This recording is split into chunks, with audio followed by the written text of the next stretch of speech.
Hey guys, welcome back to the channel, welcome back to the new episode अपने new blogging channel life at जीनोसो भाई। अपना जो एक चैनल है शॉर्ट्स का, मैंने पहले भी बताया होगा आपको अनदर ब्लॉग में कि अपना एक चैनल है RMS ब्लॉग्स करके, उस पर जो है ना मैक्सिमम शॉर्ट्स आती हैं भाई। तो अपना ये जो चैनल है ये ब्लॉगिंग का चैनल है और आज हम करने वाले हैं भाई कावासाकी Z900, जिसको G900 भी बोलते हैं भाई, Z900 भी बोलते हैं, सब कुछ बोलते हैं, उसका करने वाला हूँ मैं आज ऑनरशिप रिव्यू। यहाँ पे खड़ी है अपनी कावासाकी Z900 2024 मॉडल, यानी कि 26,000 किलोमीटर मैंने अब तक रन कर दी है, चला दी है ये बाइक।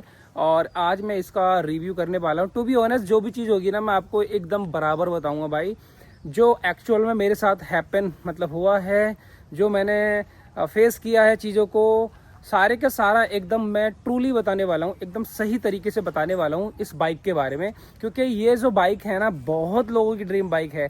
कावासाकी Z900 जो है भाई, बहुत लोगों की ड्रीम बाइक है। बहुत लोग मुझे DM करते हैं, बहुत लोग मुझे जो है ना कमेंट करते हैं, भाई आप अपनी बाइक के बारे में बताइए, आप इसका रिव्यू कीजिए। तो आज मैं आपके लिए भाई रिव्यू लेके आया हूँ अपनी कावासाकी Z900 का। और ये जो बाइक है, मैंने 26,000 किलोमीटर मैंने रन कर दी है। 26,000 किलोमीटर मैंने चला दी है 1.5 ईयर में। कितने भाई, 1.5 साल के अंदर मैंने 26,000 किलोमीटर चला दी है। और क्या क्या मैंने इसके अंदर मॉडिफिकेशन कराए थे और कितना खर्चा आया है, कितनी मैंने सर्विस करा दी है इस बाइक के अंदर, और क्या चीज़ इसकी बेस्ट लगी मुझे, वो सारे के सारा अपन जो है ना भाई इस ब्लॉग के अंदर कवर करने वाले हैं।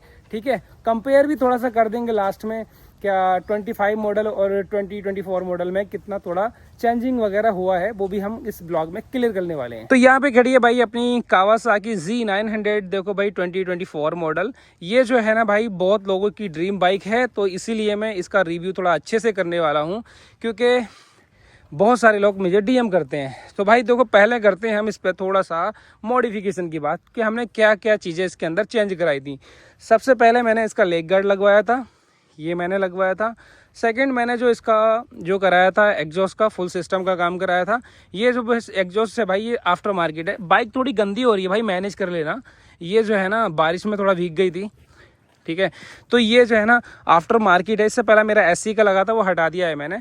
तो ये जो है फुल सिस्टम मेरे को पड़ गया था अराउंड 70,000 का। उसके बाद मैंने इसके अंदर डलवाया है भाई एयर फिल्टर, जो मेरे को पड़ा था वो अराउंड 9,000 रुपीज़ का, 9,000 रुपये का। तो अभी अपनी Z900 की भाई 5 सर्विस हो चुकी हैं, मैंने 5 सर्विस करा दिया है। और ब्रेक पैड वगैरह भी मैंने करीब 3 से 4 बार मैंने करा दिया है। टायर भी मैंने चेंज करा दिया है। तो ये सब खर्चे कितने आए हैं वो मैं आपको बताने वाला हूँ। देखो भाई, अब तक जो मैंने इसकी सर्विस कराई है वो 5 सर्विस कराई है। 5 सर्विस के अंदर क्या क्या हुआ है मैं आपको बता देता हूँ।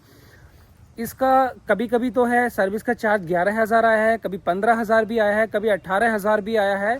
और स्टार्टिंग में इस अराउंड 7,000 समथिंग के करीब आया था पहला जो मेरा सर्विस हुआ था Z900 का। तो सर्विस अब तक 5 हो चुकी हैं। और इसका जो टायर है ना, जो रियर टायर है भाई, वो 2 बार मैं चेंज कर चुका हूँ। एक बार कंपनी का आया था, तो ऑलमोस्ट तीसरा टायर चल रहा है ये वाला। और फ्रंट वाला जो टायर है मेरा, जो फ्रंट वाला है, ये मेरा जो कंपनी के साथ आया था, मतलब बाइक के साथ आया कंपनी का, वो मेरा 15,000 के करीब चला था।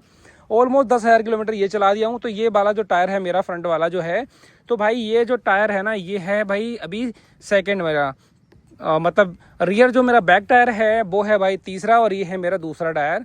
बकाया आप बाइक का जो हेडलाइट है ना, देख के बताइए भाई कितना अच्छा लग रहा है। ये जो अभी जो न्यू जो बाइक आई है ना भाई, Z900 2025 मॉडल, उससे काफ़ी ज़्यादा एग्रेसिव है, काफ़ी ज़्यादा अच्छी लग रही है ये वाली हेडलाइट। मेरा जो ओपिनियन है वो भाई मैं आपको बता रहा हूँ। बकाया जो है ना बाइक का जो ब्रेक पैड है भाई, वो इस अराउंड 15,000 रुपये का पड़ता है मेरे को, दोनों मतलब पीछे का और आगे का, रियर एंड फ्रंट दोनों का 15,000 के करीब पड़ता है। वो मैंने करीब 3 बार चेंज करा दिया है, वो भी मैंने ब्रेक पैड भी। तो ये सब खर्चे हैं, एक्सपेंसिव है भाई, जो होते हैं इसके अंदर Z900 के अंदर। और मतलब इनलाइन 4 के अंदर ये खर्चा तो आने हैं भाई, अगर आप एक राइडर हो, बाइक चला रहे हो तो 26,000 किलोमीटर मैंने बाइक चलाई है। पीछे वाला तीसरा टायर चल रहा है, सॉरी, और आगे वाला यह दूसरा टायर चल रहा है। ब्रेक पैड मैंने 3 बार चेंज करा दिए हैं। और मैंने एयर फिल्टर चेंज करा दिया था इसका। तो ये सब जो है ना छोटे मोटे खर्चे भाई चलते रहते हैं इसमें Z900 में, या फिर जो भी सुपर बाइक है ना उसके अंदर ये सब खर्चे तो होते रहते हैं भाई। ये बहुत छोटे से माइनर से खर्चे होते हैं। तो अगर आप Z900 परचेज करना चाहते हैं भाई, आपका ड्रीम बाइक है ना, तो मैं आपको एक चीज़ क्लियर करना चाहता हूँ भाई, आपकी सैलरी, आपका इनकम मिनिमम बता रहा हूँ, अगर आप एक 1000-2000 किलोमीटर रन करना चाह रहे हैं ना बाइक को हर महीने 2-3 हज़ार, तो आपकी मिनिमम जो है सैलरी है ना भाई, कम से कम बता रहा हूँ 50,000 तो होनी ही चाहिए, क्योंकि इसके बहुत ज़्यादा खर्चे हैं भाई। तो ये जो है ना, और सबसे अच्छी बात क्या है ना कावासाकी के अंदर भाई, देखो जो मेरा चैन है, ये जो चैन है मैंने अभी कुछ भी नहीं काम कराया इसके अंदर। जो चैन इसके साथ में आई थी ना एज इट इज़ वैसी ही है। 26,000 किलोमीटर चलाने के बाद में अभी चैन में कोई भी दिक्कत नहीं है, सही चल रही है भाई। और ये जो है थोड़ा गंदा हो रखी है बाइक, क्योंकि डेली डेली यहाँ पे क्या है ना बारिश हो रही है। अभी मैं हैदराबाद में हूँ तो डेली डेली बारिश हो रही है, तो उसकी वजह से डेली बाइक जो है ना गंदी हो जाती है। हैदराबाद में कम से कम 15 दिन से कंटिन्यू डेली बारिश हो रही है, तो इसकी वजह से मैं रिव्यू भी नहीं कर पा रहा था और मैं ब्लॉग भी नहीं डाल पा रहा था भाई।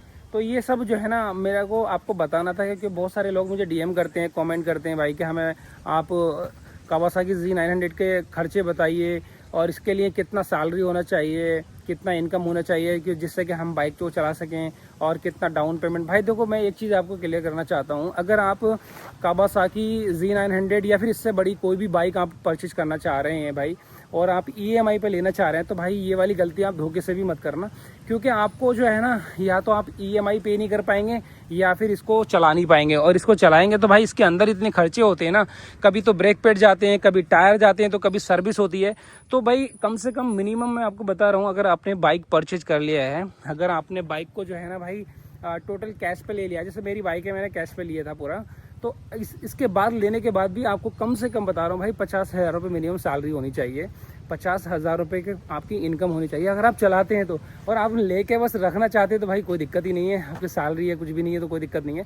लेकिन अगर आप रन करते हैं 4-5 हज़ार किलोमीटर से चलाते हैं, तो उसके लिए भाई आपको 50,000 रुपये मिनिमम सैलरी होनी चाहिए। ये भाई बहुत ही जेन्युइन मैंने आपको बात बताई है, जो मैं फेस किया हूँ चीज़ों को, ठीक है। बकाया हम टैंक की बात करें तो टैंक हमारी जो बाइक का है वो 17 लीटर का है भाई, इसका 17 लीटर आया है। अभी हमने कराया टैंक फुल, 17 लीटर आया है। बकाया इसकी जो लाइट है, हेडलाइट जैसे आप देख पा रहे हैं, हेडलाइट जो है ना अभी 2025 मॉडल से काफ़ी बेस्ट है। आगे से अगर आप देखते हैं लुक तो बहुत तगड़ा दिखता है इस बाइक का। और अगर आप इसके मीटर की बात करें तो ये ओल्ड वाला ही मीटर है भाई, ये सही है, अच्छा है, कोई दिक्कत नहीं है इसके अंदर भी। और बकाया हम अगर सीट की बात करते हैं, सीट इस तरह की आती है भाई, दूसरे इंसान के लिए मतलब कोई भी अगर बिठा रहे हैं पीछे तो भाई थोड़ा सा अनकम्फर्ट होता है। बकाया टेल टेडी मैंने ऐसी एज इट इज छोड़ रखी है, मैंने कुछ भी नहीं कराया है, जैसी है वैसी की वैसी यूज कर रहा हूँ। आप इसके डिपर इंडिकेटर की बात करते हैं, इंडिकेटर थोड़े हिलते हैं लेकिन मस्त है भाई, काफ़ी तगड़े इंडिकेटर वगैरह हैं इसके। थोड़ी गंदी हो रही है, बकाया बाइक बहुत अच्छी है। अगर आप लेना चाहते हैं भाई सबसे कम पैसों में इनलाइन 4 जो है भाई कावासाकी Z900 से बेटर कोई बाइक नहीं है मेरे ख्याल से।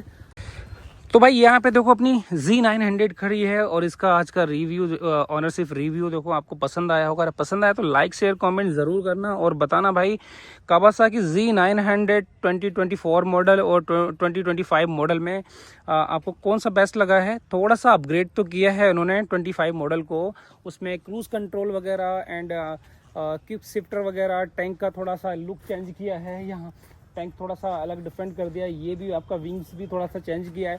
तो ये थोड़ी थोड़ी चेंजिंग उसमें 25 मॉडल में की गई हैं। बकाया मेरे ख्याल से मुझे तो ये सबसे ज़्यादा बेस्ट लगी। आपको कौन सी बेस्ट लगी है आप कमेंट करके बताना, 2024 और 2025 मॉडल। तो मिलते हैं ऐसे ही नेक्स्ट ब्लॉग में, तब तक के लिए बाय, लव यू ऑल।